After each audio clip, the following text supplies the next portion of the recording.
Have you ever noticed how easy it is for work to follow us home?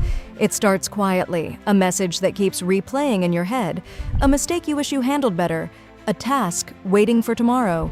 Then suddenly, even when you are sitting at dinner, your mind is still at work. You might be with your family, you might be resting on the couch, you might even be looking at a beautiful sunset, but inside your head, the shift hasn't ended yet. Let me ask you something. When was the last time you truly clocked out, not just from your workplace, but from the stress itself? Not just leaving the building, but leaving the worries there too. Many of us carry work stress like an invisible backpack. We take it everywhere. Into our homes, into our sleep, into conversations with the people we love. And the strange thing is, we often don't even notice it anymore. The hidden cost of carrying work. Stress researchers like Dr. Christina Masloch, known for her work on burnout, explain that emotional exhaustion happens when the mind never gets a real break. Not when work is hard, but when work never leaves our thoughts.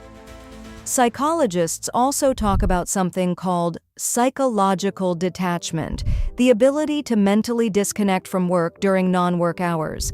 Studies show that people who truly detach recover faster from stress and have better mental health. But here's the challenge.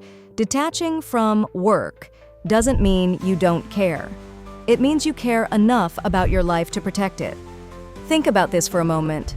If your job disappeared tomorrow, who would still be in your life?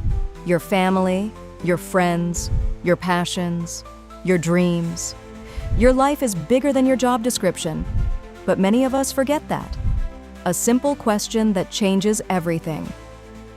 Let me ask you something personal. Who are you when you are not working? Not your title, not your responsibilities, just you. What do you enjoy? What makes you curious? What makes you laugh? When was the last time you did something that had nothing to do with productivity? We live in a world that praises busyness, but peace doesn't come from doing more. Peace comes from remembering who you are outside of your duties. The power of personal identity. One of the most powerful ideas in psychology comes from self-determination theory by researchers Edward Deci and Richard Ryan. They found that humans thrive when three basic needs are met: autonomy, feeling that you have control over your life; competence, feeling capable and growing; connection, feeling close to others. Work can support these things, but it should not replace them. Your identity cannot only be your job, because if your identity is only your work, then every mistake feels like a personal failure. Every bad day feels like you're losing yourself. But when you build a life beyond work, something powerful happens.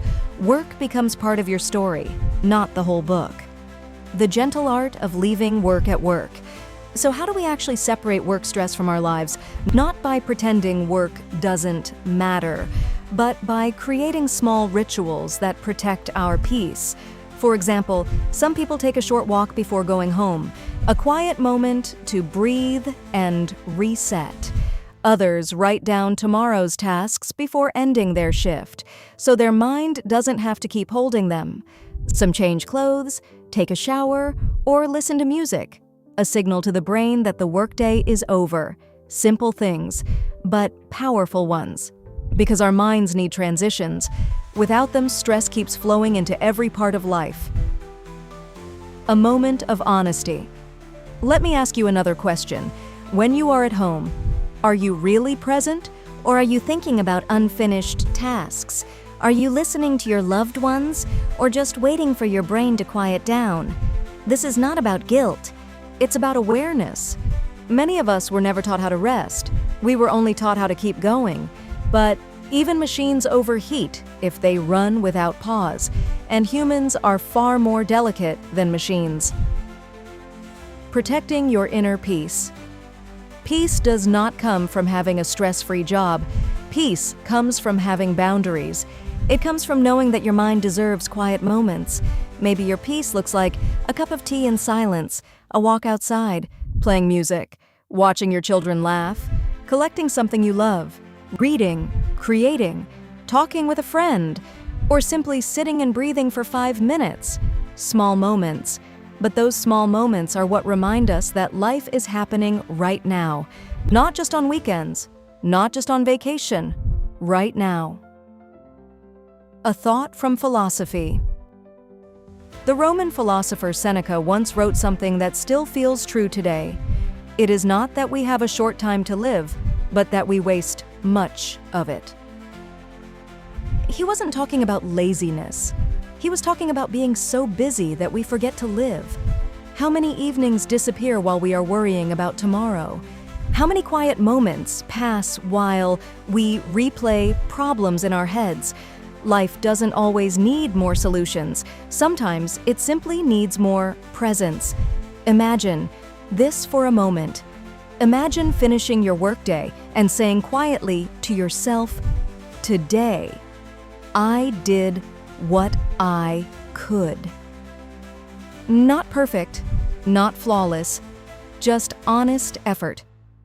Then imagine allowing yourself to step into the rest of your life, to enjoy dinner, to laugh, to rest, to breathe, to exist without carrying the weight of every responsibility. Wouldn't that feel lighter? Wouldn't that feel more human? A small challenge for you. Tonight, try something simple. Before you sleep, ask yourself 3 questions. 1. What went well today? 2. What can wait until tomorrow? 3. What small moment today made me smile? These questions slowly train the mind to release stress. They remind us that not every problem needs to be solved before we rest. Sometimes the best thing we can do is simply pause. Your life is bigger than your work. Work is important, but your peace is priceless. Your identity is larger than your responsibilities. You are not only what you produce, you are also what you feel, what you love, what you create, and what you share with others. So protect your inner space, guard your peace, and remember that separating work stress from life is not selfish. It is necessary, because a calm mind doesn't just help you, it helps everyone around you. Let's continue the conversation. If this message resonated with you, we share more reflections, ideas, and real conversations about life growth and finding balance. Come join us. You might discover a thought that changes your day, or maybe even your perspective. And sometimes a single new perspective is enough to bring a little more peace into your life. We would love to hear your story too, because every life carries lessons worth sharing.